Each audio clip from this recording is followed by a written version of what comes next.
आपराधिक कानून वो पूरे देश में लागू हुए हैं।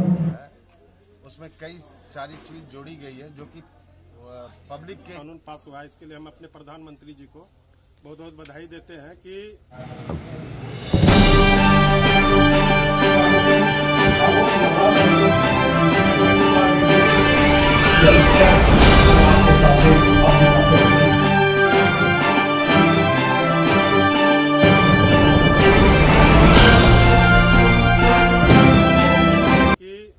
जो कानून आया हुआ है हमारे दृष्टि से, ये कानून हमारे जितने भी लोग इससे समाज के लोग हैं, वो देश के लोग हैं, सब लाभान्वित होंगे।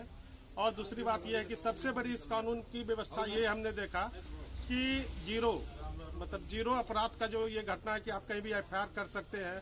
दूसरी बात है कि महिलाओं को जो है अब यहाँ थाने पे आने की कोई ज़रूरत नहीं है और आप कहीं भी एसएमएस के थ्रू भी या मैसेज के थ्रू भी आप जो है ये थाना में जो है आप शिकायत कर सकते हैं।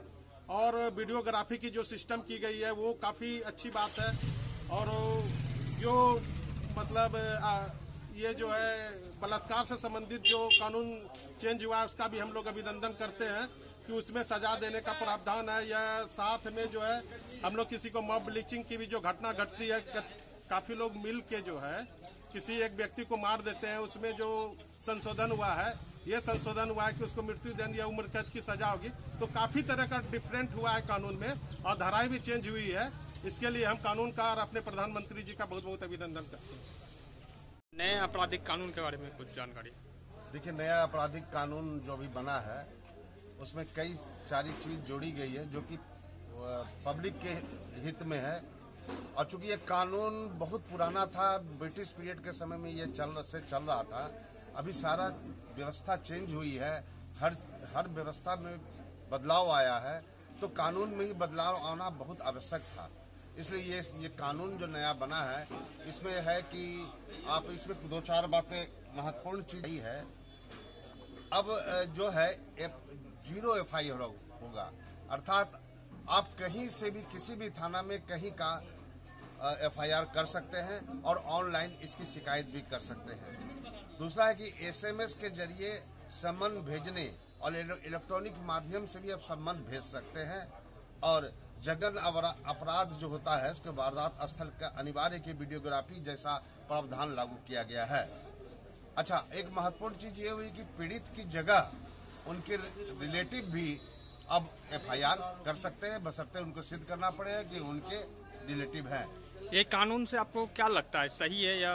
कानून बिल्कुल सही है। ये कानून बहुत पहले बन जाना चाहिए था, क्योंकि ब्रिटिश पीरियड का कानून है। उस समय जनसंख्या बहुत कम थी, अभी जनसंख्या 1,40,00,000 के करीब भारत की जनसंख्या हो गई है। अपराध के तरीके बदल गए हैं, अपराध का मॉडल बदल गया है। इसलिए सरकार को भी और पुलिस व्यवस्था को भी उस मॉडल से चलना पड़ेगा, तभी अपराध पर लगाम लगाया जा सकता है। परिचय अपना? मैं राकेश रंजन केसरी, अध्यक्ष मोहद्दीन नगर दुरास्थान समिति और शांति समिति का सदस्य हूँ। आप देखिए, आज मध्य रात्रि से जो 3 नए आपराधिक कानून वो पूरे देश में लागू हुए हैं और इसी संदर्भ में पूरे बिहार के प्रत्येक थाने में पब्लिक के साथ पब्लिक पुलिस संवाद हो रहा है। और नए जो आपराधिक कानून में जो परिवर्तन हुए, जो पूर्व के कानून लागू थे उसमें जो परिवर्तन हुए हैं, और ऐसे परिवर्तन जिसमें जो कि पीड़ित को केंद्र में रख कर किए गए हैं, तो उसके बारे में पब्लिक को, आम जनता को बताया गया।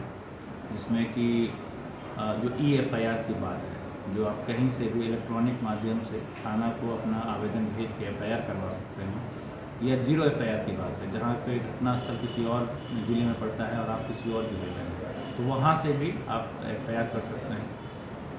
इसी के साथ ही साथ जो पारदर्शिता के विषय में नए परिवर्तन किए गए हैं कानून में, जिसमें कि सर्च और सीजर के दौरान जो वीडियोग्राफी का प्रावधान है, जब आप किसी का बयान ले रहे हैं तो उसमें उसकी वीडियोग्राफी का प्रावधान है, जब आप सीजर और मेमो बना रहे हैं तो उसकी वीडियोग्राफी का प्रावधान है, तो उसके विषय में भी पब्लिक को बताया गया।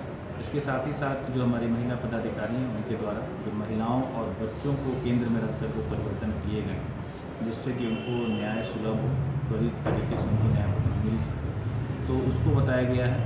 पब्लिक जो आम जन थे, प्रबुद्ध नागरिक जन थे, उनके द्वारा भी बहुत सारी अपनी बातें कही गई।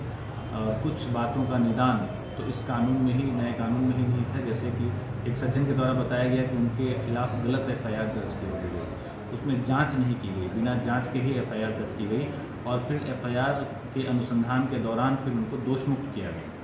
तो उसमें भी नए कानून में प्रारंभिक जांच का प्रावधान किया गया है 173(3) में, जिस BNSS की, जिसमें कि कोई अगर ऐसे अपराध की सूचना देता है जिसमें सज़ा का प्रावधान 3 साल से 7 साल के मध्य है, तो पुलिस को यह अधिकार है कि वो अपने DSP रैंक के पदाधिकारी से पूर्वानुमति प्राप्त करके और उस मामले की प्रारंभिक जांच करे और उसमें देखे कि क्या अपराध वाकई में घटित हुआ है, और अगर घटित हुआ है तो उसकी परिणति FIR के रूप में होगी, और अगर घटित नहीं हुआ है तो फिर उसकी जांच रिपोर्ट बनेगी और उसकी स्टेशन डायरी एंट्री होगी और उसमें कोई अग्रता जो है कार्रवाई नहीं होगी।